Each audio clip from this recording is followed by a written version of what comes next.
The Xenoblade Chronicles games have some of the most fun, unique and memorable bosses I've ever fought against. That however means that weaker bosses tend to stand out way more. Even a franchise as amazing as Xenoblade Chronicles has some low points from time to time. And today I'm counting down the top 5 worst bosses in the series, in my opinion. I'll be looking at every single Xenoblade game for this list. I did include Thorn of the Golden Country and Future Connected, but unsurprisingly none of the bosses from those campaigns made it on the list. This still means there will be major spoilers for Xenoblade 1 and 2, and minor spoilers for Xenoblade X. So if you don't want to get spoiled on any of these games, you might want to wait a little with watching this video. Now then, let's establish what defines as a bad boss battle in my eyes. I chose my entries because the fights are either annoying, incredibly frustrating, or just flat out poorly designed. And sometimes even a combination of the three. What I won't be judging these bosses for is anything story related. I'll only be looking at the gameplay. This is the top 5 worst bosses after all, not the top 5 worst characters. These are the criteria I'll be basing this list on, and if you combine this with my personal experiences, then my top 5 is bound to be very different from a big part of you viewers. But hey, if you disagree at any point or want to share your version of this countdown in the comments, feel free to. Anyway, let's get started. Here are my top 5 worst Xenoblade boss battles.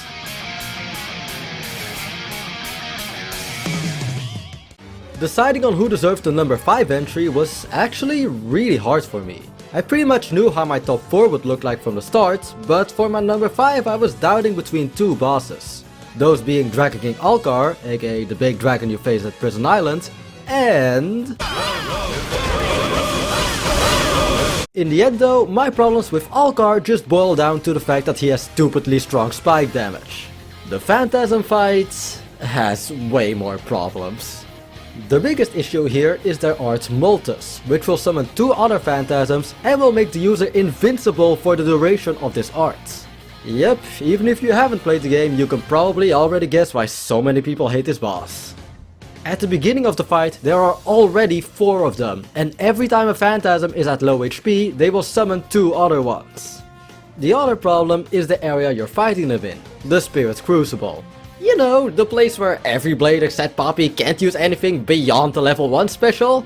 Yeah, I hope you weren't planning on using blade combos, because Poppy's 2 transformations are your only options. And if you're one of the 5 people that remember that blade combos have ceiling effects, it doesn't matter because you probably won't be able to use it anyway. Yeah, the one time the steel reinforcements effect for the dark element is actually useful, it's near impossible to realistically get it to work. But don't get me wrong here, despite these 2 setbacks, I actually don't think this fight is too terrible. What you're supposed to do is get one Phantasm to about half HP, switch your focus onto another one, and eventually use a chain attack or area of effect art to finish all of them off at the same time. Sure, you can say this is easier said than done, but let's keep in mind that you're guaranteed to have access to multiple blades which have area of effect level 1 specials. As long as you switch your targets before the Phantasms are too low on HP, you shouldn't have that much trouble. So this might be a bit of a hot take, but I actually don't think this fight is all that poorly designed. Just a bit annoying is all. And well, it also doesn't help that during this whole fight you keep hearing. So yeah, it makes sense why this fight is memed on so much, but it isn't anywhere near the same ballpark as the other bosses on the list.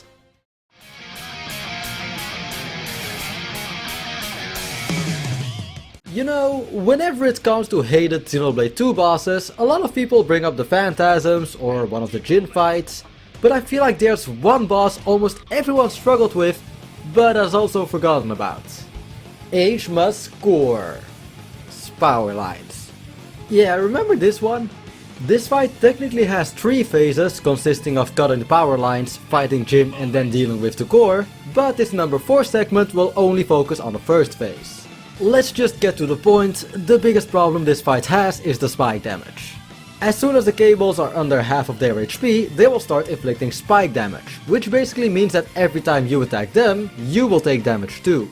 It's not just a little damage either, this can easily kill you even if you're overleveled. I wouldn't have a problem with this if it wasn't for the fact that spike damage never got explained throughout the entire game. Look, spikes are already my least favorite mechanic throughout all the Xenoblade games, but it was at the very least explained in Xenoblade 1.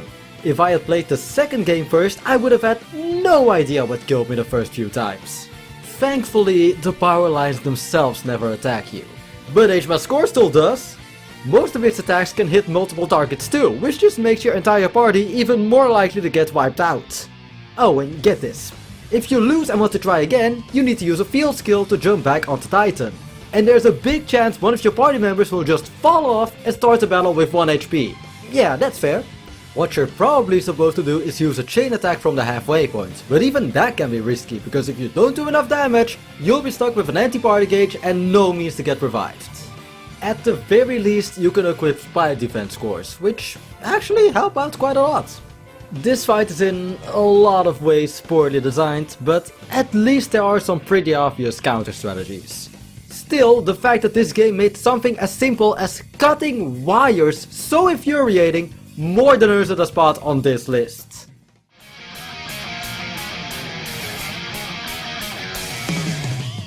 Yup, it's the one you've all been waiting for. Miss, you'll pay for your insolence yourself. Disciple Lorafia.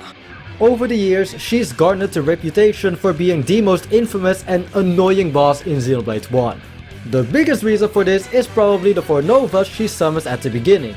Lorafia will namely get a buff to her physical defense for every Nova that's alive. I feel like this has become pretty well-known information throughout the community in the last few years. But if this is your first time hearing this, I don't blame you, since the game never tells you about this. Normally, when an enemy gets a buff of any kind, at the very least a symbol pops up above their health bar. But nope, not here.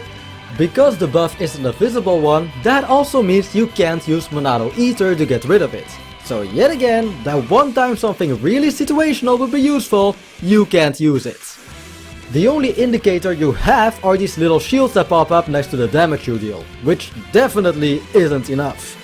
Something else the game doesn't tell you is the fact that these Novas cannot be defeated by bringing their HP bar to 0, and that they need to use a self-destruct art.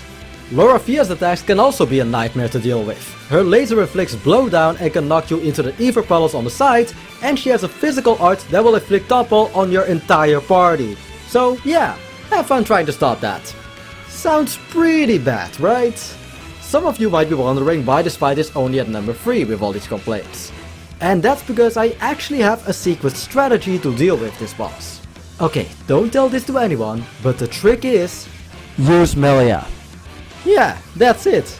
Her ether damage completely obliterates the Novas, and with her Starlight Kick, she can keep toppling Lorafia, making the second half of this fight a complete joke. She really isn't that hard to use, but some people just don't want to try using anyone other than Shulk, Ryan and Sharla for the whole game, I suppose. Seriously, I've quite literally seen people that would rather grind to level 80 just so they can stick with their usual party, instead of using Melia this one time. But even without taking Melia into account, going after the Novas first is at the very least intuitive. It makes sense to take them out first. It's still pretty crappy game design that there's no way to know about the defense buff, but that's pretty much the only problem I have if we're talking about how this boss was made. I don't really think this boss is as hard as people make it out to be. I was even considering making this boss number 4 instead of number 3 for a long time. But this is mostly because out of all 3 games, Xenoblade 1 is simply the game that has the easiest exploitable combat and the one that I'm the most experienced with. These next 2 bosses, however, are much more personal picks that I have way bigger problems with.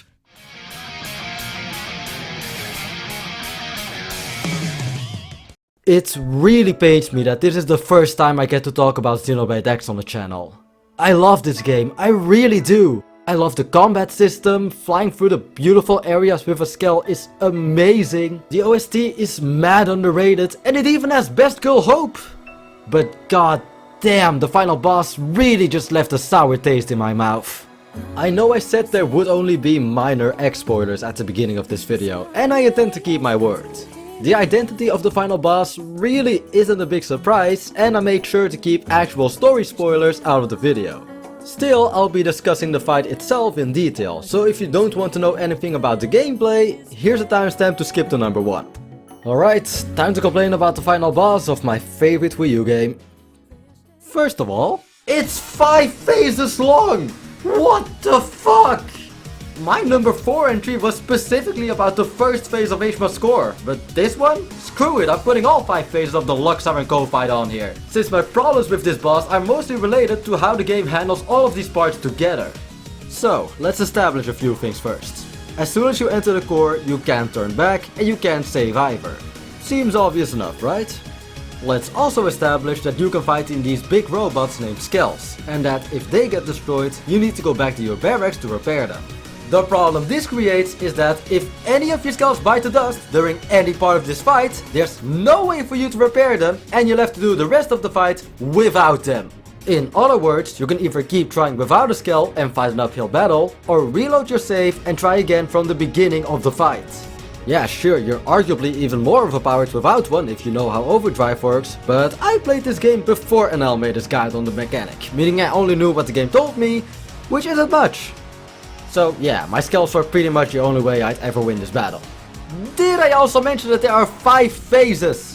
It's even worse when you consider that the first phase and the fourth phase both get cut short when you bring down the health bar of the boss to the halfway point, only for a cutscene to play and for them to get all their health back!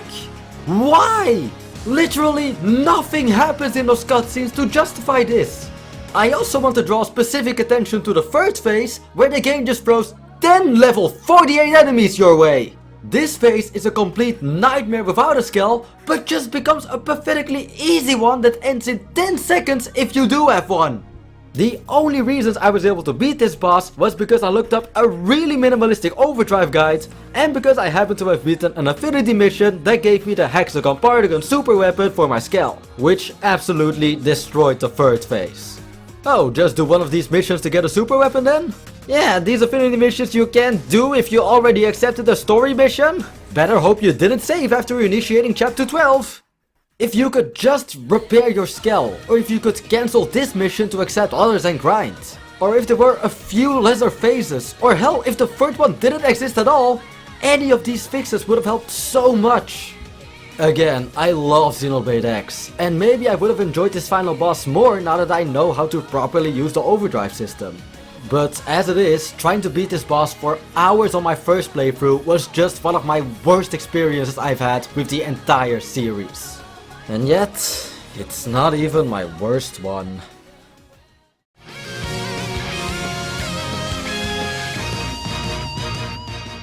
I'm just going to say that my number 1 is the third boss from Xenoblade 2 on this list. And I want to clear up, this is more of a coincidence than anything else. It doesn't mean that I hate the game or anything.